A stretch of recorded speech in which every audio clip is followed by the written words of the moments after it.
పవిత్ర రంజాన్ మాసంలో తనకు మద్దతు పలికిన ప్రతి ముస్లిం సోదరుడికి కృతజ్ఞతలని ఎంపీ ఆదాల్ ప్రభాకర్ రెడ్డి అన్నారు. ఆయన తన కార్యాలయంలో కోటమిరెడ్డి శ్రీధర్ రెడ్డికి ఎంతో సన్నిహితుడైన హయత్ బాషా ఆధ్వర్యంలో సుమారు 300 మంది వైసీపీలో చేరడంపై సంతోషం వ్యక్తం చేసి పార్టీ కండువా కప్పి సాధారణంగా పార్టీలోకి ఆహ్వానించారు. ఈ సందర్భంగా ఆయన మాట్లాడుతూ నెల్లూరు రూరల్ నియోజకవర్గంలో తెలుగుదేశం పార్టీ వాష్ అవుట్ అయ్యే అవకాశాలు ఎక్కువగా ఉన్నాయని, తనకు మద్దతు పలికిన ముస్లిం సోదరులను సొంత సోదరులలాగా అన్ని విధాలా ఆదుకుంటానని ఆయన హామీ ఇచ్చారు.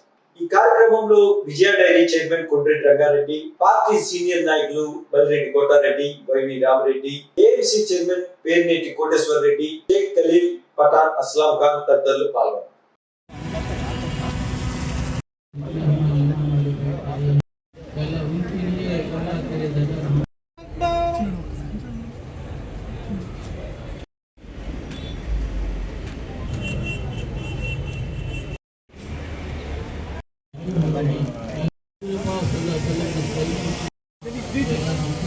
సాయంకాల సమయంలో హయత్ బాషా గారి ఆధ్వర్యంలో 300 మంది ముస్లిం సోదరులు ఈరోజు పార్టీలో చేరడం మాకు ఎంతో ఆనందంగా ఉంది.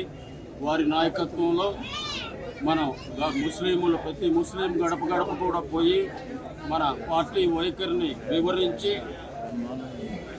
జగన్మోహన్ రెడ్డి గారు ఇప్పుడు ఏదైతే మన సోదరులు హయత్ బాషా గారు చెప్పారో, జగన్మోహన్ రెడ్డి గారు వారి తండ్రి గారు కూడా ఆ రోజు 4% రిజర్వేషన్ ఇవ్వడం, అప్పటి నుంచి కూడా వైఎస్ఆర్ కాంగ్రెస్ పార్టీ ముస్లిం పక్షపాతిగా, మైనారిటీ పక్షపాతిగా వ్యవహరించడం మీ అందరికీ కూడా తెలుసు.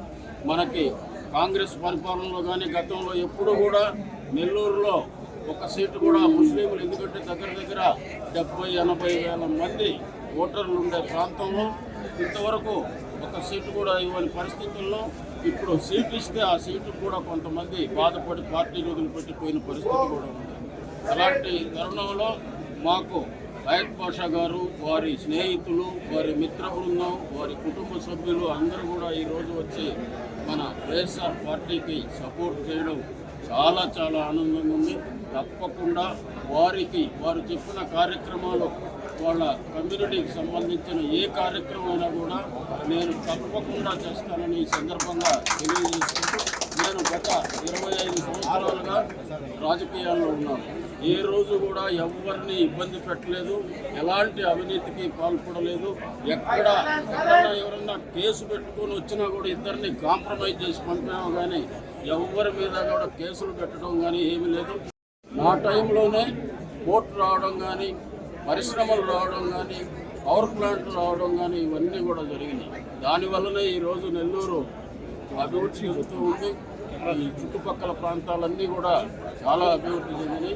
తప్పకుండా ఈ రూరల్ నియోజకవర్గాన్ని అందరూ సహాయ సహకారాలు తీసుకుని ఒక నంబర్ 1 ప్రాంతంగా మన రూరల్ నియోజకవర్గాన్ని తీర్చిదిద్దేదానికి నేను ప్రయత్నం చేస్తాను.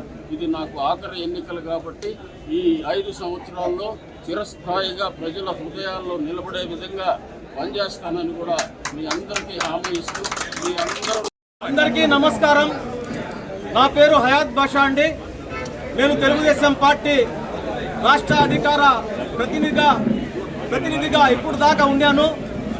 అయితే తెలుగుదేశం పార్టీ 2024 ఎన్నికల్లో ఏదైతే బీజేపీతో పొత్తు పెట్టుకునిందో అప్పటి నుంచి మా ముస్లిం సోదరులు, మా మత పెద్దలు, మా స్నేహితులు వీరందరూ ఎందుకుండవు ఇంకాను ఆ పార్టీలో ఏదైతే శత్రు పార్టీ మాకుందో దాంతో పొత్తు పెట్టుకున్నారు. కాబట్టి ఆ పార్టీని వదిలేయడం మంచిదని చెప్పడంతో మరిన్ని సలహాలు మా మత గురువులతో, మా స్నేహితులతో, మా ముస్లిం పెద్దలతో తీసుకొని నేను ఒకటే నిర్ణయించుకున్నాను. ఒకే మాట తిప్పే తత్వం లేని నాయకత్వం కావాలి అని చెప్పి ఈ రాష్ట్రంలో మాట తిప్పని ఎవరైనా నాయకులు ఉన్నారంటే అది జగన్మోహన్ రెడ్డి గారు అని చెప్పి నిర్ణయించుకున్నాను. వైఎస్ఆర్ కాంగ్రెస్ పార్టీ సింగిల్ గా పోటీ చేస్తా ఉంది. ఈ రాష్ట్రంలో పొత్తులు పెట్టుకొని జెండాలు జతకట్టి చంద్రబాబు నాయుడు గారు ద్వంద్వ వైఖరితో మోసపూరితమైనటువంటి ప్రసంగాలు చేస్తా ఉంటే ఈ రాష్ట్ర ప్రజలు నమ్మే పరిస్థితిలో లేరు అని చెప్పి ఈ రోజు నేను వైఎస్ఆర్ కాంగ్రెస్ పార్టీలో నేను ఆదాల ప్రభాకర్ రెడ్డి గారి నాయకత్వంలో ఆయన చేతుల మీదుగా కండువా వేసుకోవడం జరిగింది. నెల్లూరులో వైఎస్ఆర్ కాంగ్రెస్ పార్టీ ఈరోజు ఒక ముస్లింకి ఇచ్చి అదేవిధంగా రాష్ట్రంలో 6 మంది ముస్లింలకు మొత్తం 7 మంది ముస్లింలకు జగనన్న ఎమ్మెల్యే టికెట్లు ఇవ్వడం జరిగింది. చంద్రబాబు నాయుడు గారు ప్రతిసారి మేము స్కీమ్లు ఇస్తాం, మేము చాక్లెట్లు ఇస్తాం, ముస్లింలకి బిస్కెట్లు ఇస్తాం అంటారే కానీ రాజకీయ ప్రాధాన్యత ఏనాడు ఇవ్వలేదని చెప్పి ఈ మీడియా ముఖంగా తెలియజేస్తా ఉన్నాను. రాజకీయంగా అభివృద్ధి చెందాలంటే ముస్లిం సోదరులు వైఎస్ఆర్ కాంగ్రెస్ పార్టీలో పనిచేయాలి.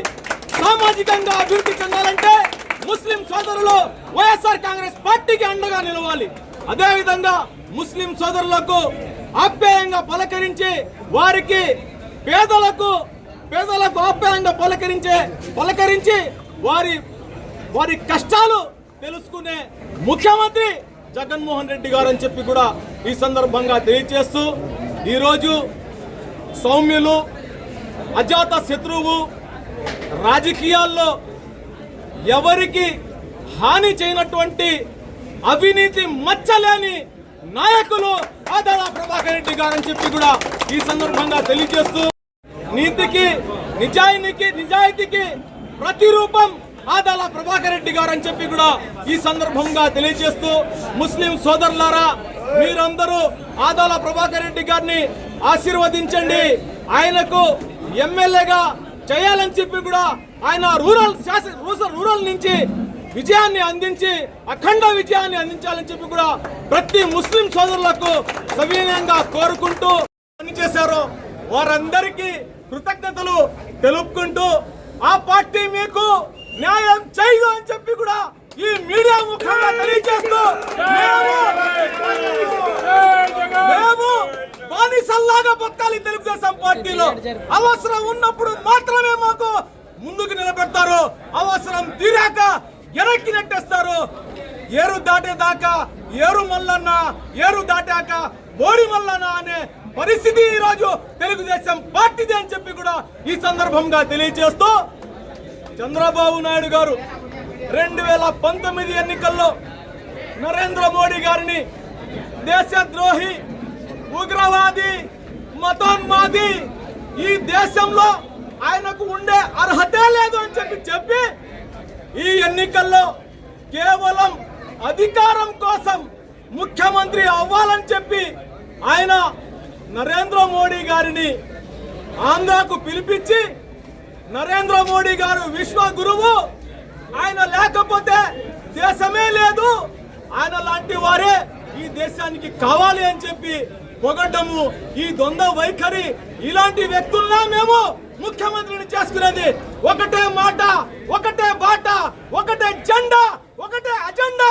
జగన్మోహన్ రెడ్డి గారు ఈసారి ఎన్నికల్లో ఉన్నారు కాబట్టి ఆ జగన్మోహన్ రెడ్డి గారి నాయకత్వంలో అదేవిధంగా ఆదాల ప్రభాకర్ రెడ్డి గారి కోసం, ఆయన గెలుపు కోసం శక్తి వంచన లేకుండా కృషి చేస్తారని చెప్పి కూడా ఈ సందర్భంగా తెలియజేస్తూ ప్రతి ముస్లిం గడపకు వెళ్లి ఆదాల ప్రభాకర్ రెడ్డి గారి విజయం కోసం నా వంతు నేను కృషి చేస్తానని చెప్పి కూడా ఈ మీడియా ముఖంగా తెలియజేసుకుంటూ